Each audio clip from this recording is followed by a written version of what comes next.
नमस्कार. तर घरामध्ये भरपूर अशी पत्ताकोबी आहे. पत्ताकोबीची भाजी खाऊन खूप कंटाळा येतो. मुलं तर पत्ताकोबीची भाजी अजिबातच खात नाहीत आणि मोठ्यांनाही कंटाळा येतो. तर त्यासाठी आपण आज नवीन रेसिपी बनवूयात. तर इथे मी 1 वाटी उभी चिरलेली पत्ताकोबी घेतलेली आहे.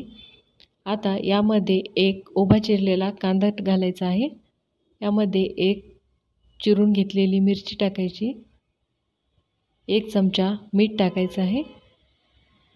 अर्धा चमचा हळद घालायची आहे. तुमच्या चवीनुसार लाल तिखट टाकायचं आहे, कारण आपण मिरचीचाही वापर केलेला आहे. 1 चमचा गरम मसाला टाकायचा, 1 चमचा धने पावडर टाकायची आणि 1 चमचा जिरे पावडर टाकायची. आता यामध्ये पाव लिंबाचा रस टाकायचा आहे. आता हे सर्व आपण हाताने एकत्र करून घ्यायचं आहे, कारण की सर्व मसाले पत्ताकोबीला व्यवस्थित लागतील.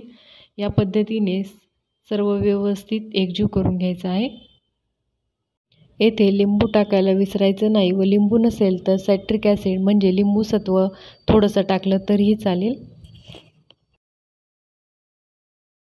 तर आता इथे व्यवस्थित मिक्स झालेलं आहे. तर यामध्ये मोठ्या चमच्याच्या मापाने 3 चमचे तांदळाचे पीठ टाकत आहे व पोह्याच्या चमच्याने म्हटलं तर 6 चमचे तांदळाचं पीठ आहे व 1 मोठा चमचा बेसन पीठ आहे आणि पोह्याच्या चमच्याने 2 चमचे अशा मापाने आपण पीठ टाकून घेतलेलं आहे. आता हे सर्व पीठ आपण व्यवस्थित पत्ताकोबीला चोळून घेऊया.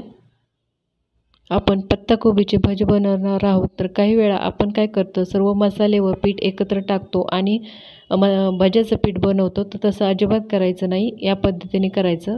आता थोडं थोडं पाणी टाकून आपण भज्याचं पीठ तयार करून घेऊयात. पाणी एकदम टाकायचं नाही, कारण की कांद्याला आणि पत्ताकोबीलाही त्यांचं स्वतःचं ओलसरपणा असल्यामुळे पाण्याची जास्त गरज लागत नाही आणि बेसन पिठालाही पाणी जास्त लागत नाही.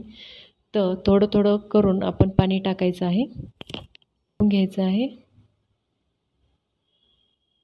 तर जास्त पातळही करायचं नाही. पत्ताकोबीचे भजे बनवताना भज्याचं पीठ हे थोडं घट्टच ठेवायचं. जास्त पातळ केल्यानंतर भजे तेलकट होतात.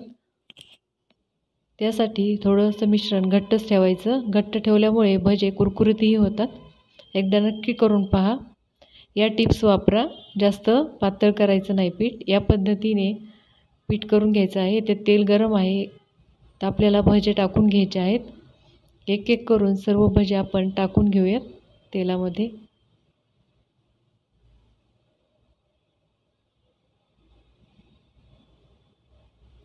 एक एक करून आपल्याला सर्व भजे तेलामध्ये टाकून घ्यायचे आहेत. पत्ताकोबीचे भजे लहान मुलांनाच नाही तर मोठ्यांनाही खूप आवडतील. तुमच्या घरामध्ये पत्ताकोबी असेल तर नक्की लगेच ट्राय करून पहा. तर आता आपले सुरुवातीला मी चमच्यानं हलवून घेत आहे. तर भजे आपले तळून झालेले आहेत, लाल झालेत.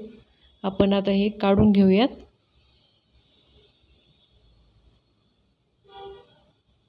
तर याच पद्धतीने आपण सर्व भजे व्यवस्थित काढून घेऊयात. मस्त आपले असे खमंग कुरकुरीत भजे तयार झालेले आहेत. तुम्हाला ही भज्याची रेसिपी कशी वाटली मला कमेंट करून नक्की सांगा. या भज्यांना जास्त काही साहित्याची गरज लागत नाही, कोथिंबीरही लागत नाही आणि हिरवी मिरची नसेल तरीही चालेल. एकदम मस्त खमंग असे कुरकुरीत भजे आपले तयार आहेत. तर तुम्हाला ही रेसिपी कशी वाटली मला कमेंट करून नक्की सांगा व परत भेटूया अशाच नवनवीन व्हिडिओमध्ये. तोपर्यंत खात राहा, स्वस्त राहा. धन्यवाद.